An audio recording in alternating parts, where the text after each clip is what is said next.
Right గురుగారు. ఇంకొకటి మామూలుగా అందరూ గిరి ప్రదక్షిణలు చేస్తారు. మధ్యప్రదేశ్లో నర్మదా నదికి పరిక్రమణ చేస్తారు. అంత పెద్ద నదికి పరిక్రమణ ఎందుకు చేయాలి? దానివల్ల ప్రయోజనం ఏంటి?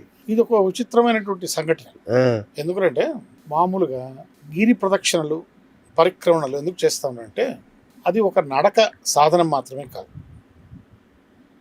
మన పాప ప్రక్షాళన జరుగుతుంది, కర్మ విమోచన లభిస్తుంది, శారీర వ్యాయామం కలుగుతుంది, ఇహ పరలోక కోరికలు నెరవేరుతాయి, ఆధ్యాత్మిక చింతన పెరిగి మనిషి సరైన మార్గంలో నడుస్తాడు, జీవితంలో అనేక మార్పులు సంభవిస్తాయి, కర్మశేషం పోగొట్టుకుంటాడు, భౌతిక దేహానికి భవిష్యత్తులో కలగబోయేటువంటి ప్రమాదాలను కూడా ఈ నడక ఈ పరిక్రమణలు నివారించబడతాయి. ఎందుకంటే ఇతను తనకు భౌతికంగా జరగబోయేటువంటి పడేటువంటి శిక్షను ముందుగానే అనుభవించాడుగా పరిక్రమణ ద్వారా, తన శరీరాన్ని కష్టపెట్టుకున్నాడుగా.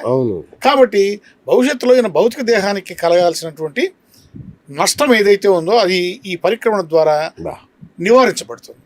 తద్వారా అపమృత్యు కానీ, ఈ యాక్సిడెంట్లు ప్రమాదాలు కానీ, శరీరానికి గాయాలు కానీ ఇలాంటివి ఏం జరగవు.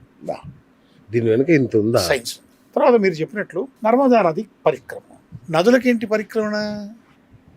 తమాషా విషయం కాదే కదా. నర్మదను శివుడి పుత్రికగా భావిస్తారు. నర్మదా అమ్మవారికి శివుడి పుత్రికకు అక్కడ ఆలయం కూడా ఉంది. ఈ మొత్తం పరిక్రమణ 3500 కిలోమీటర్లు. 3500 కిలోమీటర్లు దాదాపు 6 నెలల నుంచి 8 నెలల వరకు పడుతుంది. ఇది అమర్కంటక్ అని ఓంకార జ్యోతిర్లింగం ఉంది, ఓంకారేశ్వర జ్యోతిర్లింగం మధ్యప్రదేశ్లో. ఈ పరిక్రమణ అక్కడ మొదలై మధ్యప్రదేశ్, మహారాష్ట్ర, గుజరాత్ లా మీదుగా పోయి అరేబియా సముద్రం దగ్గర బారుచ్ అనే ఊరుంది, అక్కడ అరేబియా సముద్రంలో కలుస్తుంది ఈ నది. అంతవరకు ఈ పరిక్రమణ జరుగుతుంది. ఎంత పెద్ద పరిక్రమ! నువ్వు సామాన్యమైనటువంటి ఇది ఏదైనా పడవలో ఇట్లా వెళ్ళిపోయి ఇట్లా తిరుక్కొని వస్తే కినా ఒక తక్కువ రోజుల్లో, అంటే 10-15 రోజుల్లో అట్లేం కాదు, 200 నుంచి 250 రోజులు పడుతుంది. కార్లో పోవడానికి లేదు. మన ఈ పరిక్రమణ చేయాలంటే నడిచి వెళ్ళాలి, లేదంటే ఏదో ఇట్లా పడవల్లో వెళ్ళాలి. 200 నుంచి 250 రోజులు పడుతుంది. చేస్తారా? నర్మదా పరిక్రమణ అత్యంత ప్రాచీనమైనటువంటి నదీ పరిక్రమణ. నాకు తెలిసిన మటుకు భారతదేశంలో మానస సరోవరానికి తర్వాత నదికి పరిక్రమణలు ఈ రెండే తెలుసు. ఇవి చాలా ప్రత్యేకమైనటువంటి పరిక్రమ నిజంగా. కానీ ఇది ఒక అద్భుతమైనటువంటి ఆధ్యాత్మిక ప్రయాణం. ఈ ప్రయాణం ద్వారా మనకు అద్భుతమైనటువంటి ఆధ్యాత్మిక అనుభవాలు ఎదురవుతాయి, అనుభవాలు సంపాదించుకోగలుగుతాం. సంవత్సరం కానీ ఆ యాత్రలు, ఆ పరిక్రమణ చేసే భాగ్యాన్ని భగవంతుడు నీకు ఇవ్వాలి, లేకపోతే చేయలేము. నీ దగ్గర ఎంత డబ్బునా చేయలేము. నిజమే. అక్కడ ఎవరైనా పోతుంటే, బాబు ఈ డబ్బు తీసుకుని హుండీలో వేసి అక్కడ తీసుకున్న నీళ్లు తీసుకొచ్చి నాకు ఏని నీళ్లు చల్లుకోవాల్సిందే. నువ్వు అంత పరిక్రమణ చేయలేవు. ఎవరు చేస్తారు సంవత్సరం పాటు? మరొక చిన్న విషయము, ఈ నర్మదా నది పరిక్రమణను మొట్టమొదట చేసిన వారు మార్కండేయ ఋషి. ఆయన చేసిన తర్వాతనే దీని యొక్క ఈ నది ప్రాశస్తి, ఈ యొక్క పరిక్రమణ యొక్క గొప్పతనం ప్రపంచానికి తెలిసింది. ఇది నేను చెప్పడం మర్చిపోయాను. మరొక అద్భుతం గురించి మాట్లాడుకోవాలన్నారు. ఈ మహారాష్ట్రలో పండరీపూర్ యాత్ర, ఇది నిజంగా ఒక అద్భుతం. అడుగడుగున ఆ విఠల నామస్మరణ, ఆ భజనలు చేసుకుంటూ అనేక రోజుల పాటు యాత్ర చేస్తారు. నాకు ఇందులో ఆశ్చర్యం అనిపించింది ఏంటంటే భక్తులకు అలుపు రాదా ఇందులో? ఏంటి అసలు దీని విశిష్టత? ఇది సంవత్సరానికి ఒక్కసారి చేస్తారు.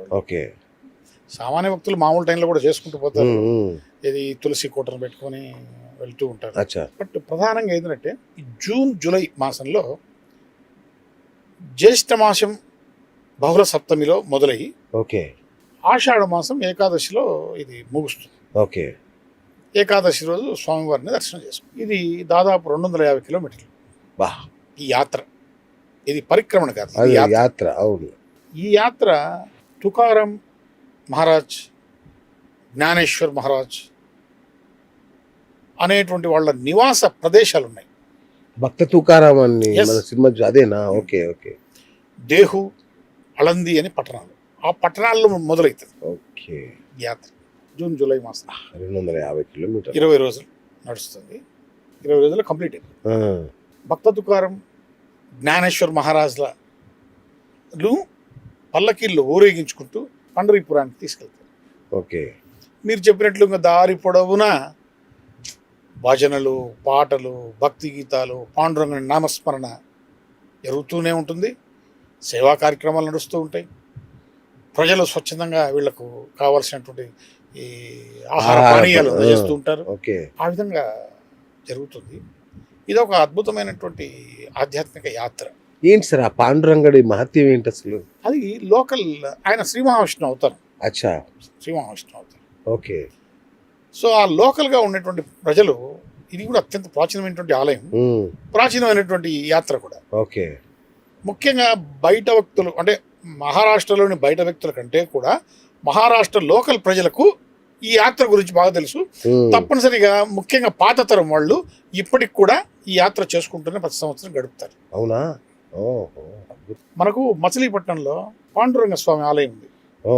నీవు ఆలయం గర్భగుడిలోకి పోకముందే స్వామివారి నుదుట ఉన్నటువంటి గంధం నుంచి ఒక కిరణం నిన్ను ఆకర్షిస్తుంది. డిట్టో పాండురంగ స్వామి పండరీపూర్లో ఎలా ఉంటాడు, విఠలుడు ఎలా ఉంటాడు, అలాగే ఉంటాడు ఇక్కడ కూడా. ఈ ఆలయం కూడా అత్యంత ప్రాచీనమైనది. ఈ ఆలయం ప్రాకారం ఉంది. ఈ ఆలయానికి ప్రాకారంలో 108 ప్రదక్షిణలు గుళ్ళు ఉన్నాయి. ఆ ఒక్కొక్క గుడిలో ఒక్కొక్క సాధు సంత్ వాళ్లకు ప్రత్యేకమైనటువంటి ఆలయాలు 108 గుళ్ళు. నేను చాలా మార్లు దర్శించాను, మా వాళ్ళని కూడా తీసుకుపోయాను. చాలా అద్భుతమైనటువంటి ఆలయం. మీకు వీలుంటే ఒకసారి పోయి చూడండి. పండరీపురం పోని వాళ్ళు మచిలీపట్నం పోయి చూసినా కూడా స్వామివారిని అద్భుతంగా ఉంటుంది. స్వామివారిని ముట్టుకోవచ్చు. మామూలుగా గర్భాలయానికి పోయి స్వామివారి పాదాలను సృష్టించాలంటే చాలా కష్టమైనటువంటి కార్యక్రమం. కానీ మచిలీపట్నంలో ఉన్నటువంటి విఠలుణ్ణి, పాండురంగుణ్ణి పాదాలను సృష్టించవచ్చు. సూపర్. ఖచ్చితంగా ఆయన్ను అత్యంత సమీపంగా చూడొచ్చు. అద్భుతం. తర్వాత ఇంకొకటి గురుగారు, కాశీ క్షేత్రం పంచక్రోశి యాత్ర. సాక్షాత్తు పరమశివుడి నిలయం అంటారు కాశీని. తర్వాత ఈ భూమండలం మీద అత్యంత పురాతనమైన క్షేత్రం అంటారు కాశీ. అలాంటి చోట ఈ పంచక్రోశి యాత్ర అనేది అంటే ఈ మధ్య ప్రారంభమైందా లేదో నాకు తెలియదు, ఈ మధ్య బాగా ప్రాచుర్యంలోకి వచ్చింది. ఇంకోటి చాలా మందికి ఇప్పటికీ తెలియదు కూడా దీని గురించి. అసలు ఏంటి పంచక్రోశి యాత్ర? ఇది కూడా అత్యంత ప్రాచీనమైనటువంటి పరిక్రమణ. ఓకే. యాత్ర కాదు, పరిక్రమణ. అచ్చా.